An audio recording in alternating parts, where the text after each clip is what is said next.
Guarantee रहेगा। शुरुआत करते हैं हम सेल ऑफ गुड्स के एक्ट की किससे, एसेंशियल ऑफ वैलिड सेल्स के पॉइंट से। तो एसेंशियल ऑफ वैलिड सेल्स के लिए सबसे पहले जरूरी है essential of element of valid contract. आपने जब कॉन्ट्रैक्ट एक्ट पढ़ा था तो कॉन्ट्रैक्ट एक्ट के अंदर आपने पढ़ा होगा all contract are agreement but all agreement are not contract. तो वहां पे कहीं ना कहीं ये बोला गया था कि ऑल कॉन्ट्रैक्ट एग्रीमेंट होते हैं। क्यों होते हैं? क्योंकि जो ऑल कॉन्ट्रैक्ट होते हैं उनके अंदर सारे एसेंशियल एलिमेंट होते हैं कॉन्ट्रैक्ट के। तो एग्रीमेंट से ही सारे एग्रीमेंट जिनमें ऑल एसेंशियल एलिमेंट थे कॉन्ट्रैक्ट बनने के लिए, वो कॉन्ट्रैक्ट बने हैं। तो ऑल कॉन्ट्रैक्ट क्या होते हैं? एग्रीमेंट होते हैं। लेकिन ऑल एग्रीमेंट कॉन्ट्रैक्ट नहीं होते हैं, क्योंकि ऑल एग्रीमेंट में से वही एग्रीमेंट आपके कॉन्ट्रैक्ट बनते हैं जिसमें essential element of valid contract होता है। अब इस बात को ऐसे समझिएगा कि किसी भी कॉन्ट्रैक्ट को यदि हमें समझना है तो उसके अंदर essential element of valid contract होने जरूरी है। जैसे हम देखें, जो हम यहाँ पे पढ़ रहे हैं एसेंशियल ऑफ वैलिड सेल्स, तो वैलिड सेल्स भी क्या है? सेल्स कॉन्ट्रैक्ट है। तो उसके लिए सबसे पहले पॉइंट यही आएगा, essential element of valid contract होने चाहिए। अब वो होते क्या है? जैसे फ्री कंसेंट होना चाहिए, कि कंसेंट जो होनी चाहिए वो क्या होनी चाहिए? फ्री होनी चाहिए। वो आपकी कोइजन, मिसरिप्रेजेंटेशन, अनड्यू इन्फ्लुएंसेस और आपका मिस्टेक उनसे अफेक्टेड नहीं होनी चाहिए। कॉन्ट्रैक्ट के अंदर कुछ ना कुछ कंसिडरेशन होना चाहिए। विदाउट कंसिडरेशन कॉन्ट्रैक्ट वॉइड होते हैं। कैपेसिटी ऑफ पार्टनर्स होना चाहिए, जैसे पार्टनर्स क्या होने चाहिए? आपके साउंड माइंड के होने चाहिए, नॉट डिस्क्वालीफाई लो होने चाहिए। कॉन्ट्रैक्ट का जो ऑब्जेक्ट होता है वो लॉफुल होना चाहिए। तो ये सब चीजें वो थी जो एसेंशियल ऑफ वैलिड कॉन्ट्रैक्ट के लिए जरूरी थी, जो आपके एग्रीमेंट ऑफ सेल्स या कॉन्ट्रैक्ट ऑफ सेल्स में भी होनी जरूरी है।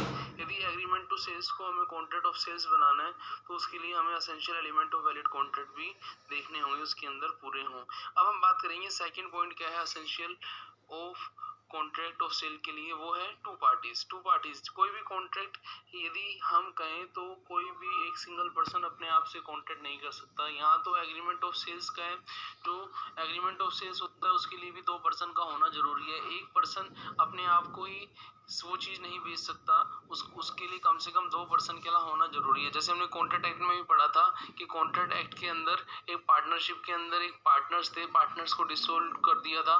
तो वहां पे पार्टनर्स ने पार्टनरशिप के बीच में एक कॉन्ट्रैक्ट माना, जबकि वो कॉन्ट्रैक्ट नहीं माना गया था, क्योंकि वो सिंगल दोनों एक ही हैं। मिनिमम टू पार्टीज का होना जरूरी है, जिनमें से आपका एक बायर होगा और एक सेलर होगा। किसके लिए? आपके वैलिड सेल्स के लिए। तो टू पार्टीज का होना हो गया। फिर हम पढ़ते हैं नेक्स्ट क्या है आपका गुड्स। इस कॉन्ट्रैक्ट के अंदर जो ट्रांसफर होता है गुड्स का, वो ट्रांसफर भी होना जरूरी है। ट्रांसफर दो तरीके से हो सकता है। मान लीजिए आपने कोई बुक्स परचेज किया, तो बुक सेलर को आपने पेमेंट किया और बुक्स को लिया आपने, तो ट्रांसफर गुड्स का हो गया। लेकिन कभी कभी क्या होता है कि गुड्स की पॉसिबिलिटी होती है कि हम ट्रांसफर को कुछ टाइम बाद करें, तो हम क्या करते हैं, जैसे मान लीजिए हमने टू व्हीलर खरीदा, तो टू व्हीलर्स के रिगार्डिंग उसकी हमें डिलीवरी कहीं बाहर से लेनी है, तो उसके लिए हमने जो डॉक्यूमेंट्स कागज लिए, उन कागज से ही हम ये मान लेंगे कि हमें उसकी डिलीवरी हो जाएगी। तो ट्रांसफर ऑफ गुड्स वहां पे है और गुड्स भी है। तो ये जो ट्रांसफर ऑफ गुड्स है, गुड्स दोनों आपस से रिलेटेड थे कि कोई भी गुड्स जो होती है वो कॉन्ट्रैक्ट के लिए बहुत जरूरी है गुड्स का होना। विदाउट गुड्स कॉन्ट्रैक्ट नहीं होगा। और ट्रांसफर ऑफ गुड्स भी होना जरूरी है। ट्रांसफर को हमने दोनों तरीकों से समझ लिया कि ट्रांसफर एक हम गुड्स को इमीडिएटली दे देते हैं और एक हम उसके कुछ डॉक्यूमेंट्स वगैरह दे देते हैं और उसकी डिलीवरी कुछ टाइम बाद मिलती है। फिर हम बात करेंगे कि गुड्स का जो प्राइस होता है वो भी क्या स्पेसिफाइड होना चाहिए, जिसको मॉनेटरी कंसिडरेशन भी बोलते हैं। The terms price means the monetary consideration for the sale of goods. ये कहाँ बताया गया है? इस सेल ऑफ गुड्स एक्ट के सेक्शन 2 सबसेक्शन 10 के अंदर ये बताया गया है कि जो भी आप गुड्स सेल्स कर रहे हैं उसका कुछ ना कुछ प्राइस होना चाहिए। जैसे हम एक छोटा सा एग्जांपल भी यहाँ पे देखें तो यहाँ पे लिखा हुआ है a delivery B 10 cow value ₹2000 पर काउ। तो इसका मतलब कितना हुआ? 20,000 की 10 काउ उन्होंने सेल करी। B deliver 20 bag of rice 750, उन्होंने 750 के हिसाब से 20 बैग दे दिए और बैग का प्राइस बना 15,000 और काउ थी 20,000 की। तो जो बैलेंस अमाउंट है 5,000 वो कैश में पे करना पड़ेगा किसको? यदि हमें उसकी डिलीवरी लेनी है। तो ये उसके लिए क्या हुआ? प्राइस हुआ। तो हमने देखा कि एक वैलिड सेल्स के लिए जो चीजें जरूरी हैं वो प्राइस हुआ, ट्रांसफर ऑफ ओनरशिप रहा, गुड्स रहा, और क्या है आपका टू पार्टीज का मिनिमम होना और essential element of valid contract of sales होना। अब जो हम सेकंड पढ़ेंगे वो क्या है आपका difference between condition and warranty. पहले हम वन बाय वन, पहले कंडीशन फिर वारंटी, इस तरीके से फिर दोनों में डिफरेंस को हम समझेंगे। आप शुरुआत जो हम करते हैं वो हम किससे करते हैं, कंडीशन से। कंडीशंस जो रहती है और जो वारंटी जो रहती है उन दोनों में डिफरेंस क्या है समझिएगा। जैसे मान लीजिए आपने कोई व्हीकल खरीदा और उस व्हीकल की जो आपको गारंटी दी गई थी कि इसका जो इंजन है कम से कम 4 साल तो चलेगा। अब 4 साल में आपके उस इंजन में कोई प्रॉब्लम होती है तो वो कंपनी क्या करेगी, उसकी गारंटी है कंपनी की कि कंपनी उसको क्या करेगी, आपको वो चीज प्रोवाइड कराएगी।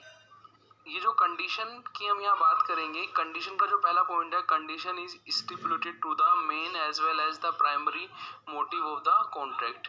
It is a scope is a wider breach of a condition result in a repudiation of the contract.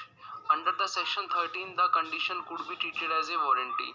Under the section 13(2) the breach of condition is treated as a breach of warranty. The condition come or the section which deal with a section 12 subsection 2. Condition is the primary. It is can be implied. The aggrieved party can terminate the contract. A contract of sale cannot be fulfilled unless the condition to be fulfilled. अब ये जो मैंने आपको यहाँ पे example बताया कि आप यदि कोई किसी व्हीकल की बात करते हो तो व्हीकल का जो इंजन आपको 4 साल की आपको गारंटी दी है तो वो कंडीशन है, वो कंडीशन प्राइमरी है। यदि उसके इंजन में आपको कभी प्रॉब्लम होती है तो आप क्या कर सकते हैं, उसको कंपनी से चेंज करा सकते हैं, आप दूसरा इंजन ले सकते हैं। तो यदि कोई कंपनी कंडीशंस आपको देती है, द कंडीशन वो क्या होती है, वो कंडीशन प्राइमरी होती है। प्राइमरी इन द सेंस कि वो कंपनी को उस कॉन्ट्रैक्ट के लिए उस कंडीशन को पूरा करना पड़ेगा, नहीं तो कॉन्ट्रैक्ट क्या माना जाएगा, कैंसिल माना जाएगा। कंडीशन का स्कोप जो होता है वाइडर होता है, ठीक है ना। यदि ब्रीच ऑफ कंडीशन होती है तो कॉन्ट्रैक्ट भी क्या हो जाता है, रेपुडिएट हो जाता है। अब कंडीशन के रिगार्डिंग कुछ सेक्शन दिए हैं, सेक्शन 13 और सेक्शन 12।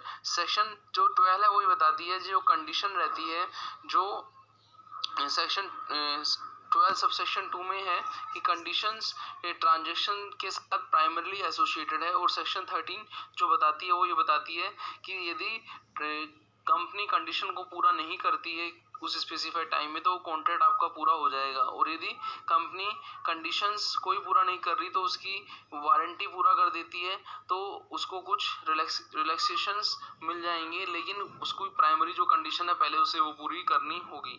तो डियर स्टूडेंट, कंडीशन को समझने के बाद हम कंडीशन और वारंटी का कंपैरिजन यहाँ पे कर लेते हैं। जैसे कि आप देखें जो कंडीशन है वो क्या है, प्राइमरी है। किसी कॉन्ट्रैक्ट के अंदर यदि कंडीशन पूरी नहीं होती है तो जो कॉन्ट्रैक्टी है वो उस कॉन्ट्रैक्ट को क्या करा सकता है, कैंसिल करा सकता है और अपने कंपनसेशन ले सकता है।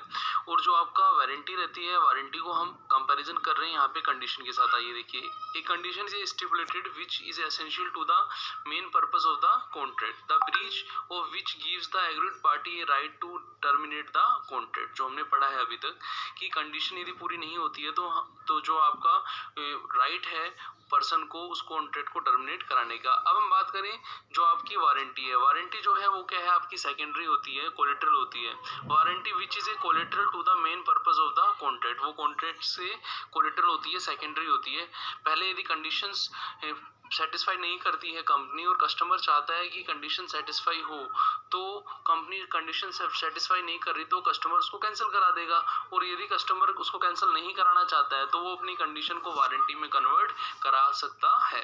तो यहाँ पे वारंटी की बात करें, the breach of which gives the agreed party right to claim damage but not a right to reject goods और टर्मिनेट द कॉन्ट्रैक्ट। यदि किसी पर्सन ने अपनी कंडीशंस को वारंटी में चेंज करा लिया है तो उसको जो डैमेज हो रहा है उसका वो क्लेम तो ले सकता है, लेकिन वो उस गुड्स को रिजेक्ट नहीं कर सकता और अपने कॉन्ट्रैक्ट को टर्मिनेट नहीं करा सकता।